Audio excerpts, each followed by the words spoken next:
To, čo sa udialo 10-16, myslím, že nepotrebuje žiaden komentár. Skoro po 70 rokoch máme most cez rieku Moravu aj v Bratislavskej župe. To, čo mnohí neverili, že sa podarí, sa zodpovednou prácou desiatok, stoviek ľudí, nielen na Bratislavskej župe, ale aj v Dolnom Rakúsku, ale konec koncov aj firiem, ktoré sú zúčastnené, podarilo. Ja poviem len toľko, že viacerí z nás, ktorí tu sme, ak nerovno všetci, už tu nebudeme, v čase, keď po tomto moste, pevne verím, budú ľudia chodiť, budú chodiť cyklisti, budú ľudia chodiť na korčuliach.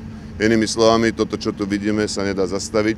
Takto sa robí história. Ja si myslím, že takto sa má robiť politika. Jednoducho robiť veci pre ľudí a pevne verím, že toto je prvý stupeň k tomu, že raz bude stať aj most Angern, že toto je ďalší stupeň k tomu, že v Bratislave bude cyklodoprava samozrejmosťou, že to je ďalší stupeň k tomu, že celá severozápadná časť Bratislavy bude rovnako živá ako tá časť, ktorá je smerom na juhovýchod alebo na severovýchod.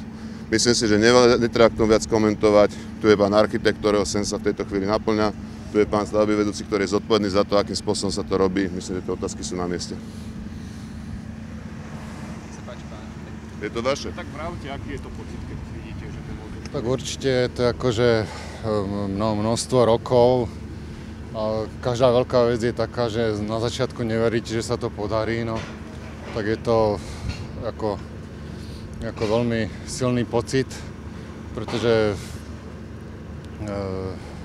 je to náročná vec, je to veľmi náročná vec a je to vec, ktorá tu pomôže celému regiónu, je to vec, ktorú povedal ako pán predseda, že vlastne cyklisti potrebujú tu nejaký impuls, potrebujú v Bratislave aj v tomto regióne niečo také, čo posunie túto záležitosť dopredu, pretože sú tu medzinárodne vybudované krásne ako trasy, možnosti, takže a plus aj pre obyvateľov, ale aj hlavne z hľadiska toho ako riešenia, že sme dali dohromady vynikajúcich odborníkov, perfektných stavbárov a že fantasticky bojovali ako pol roka, ako jeseň bola výborná, ale teraz sa to 3-krát odložilo, takže bol to po ťažkom, tvrdom boji, je to ako veľký úspech.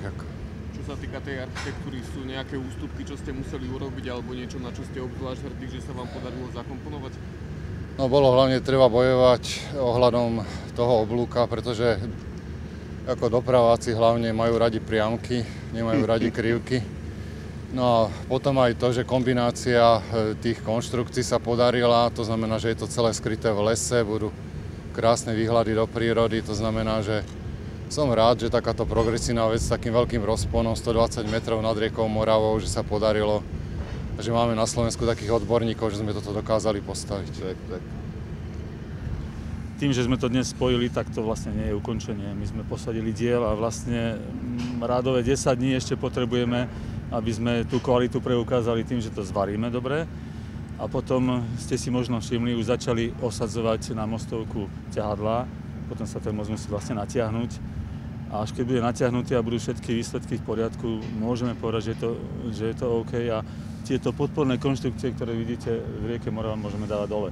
Radov je to 10 dní, takže my ešte nie sme kľudní, sme síce možno šťastní, alebo sme radi, že sa toto spravilo a je dobre teraz, že sa to takto prezentuje, lebo je to veľmi veľké odborné dielo, i keď je to teda úzúčký most, ale ešte máme kopu práce pred sebou.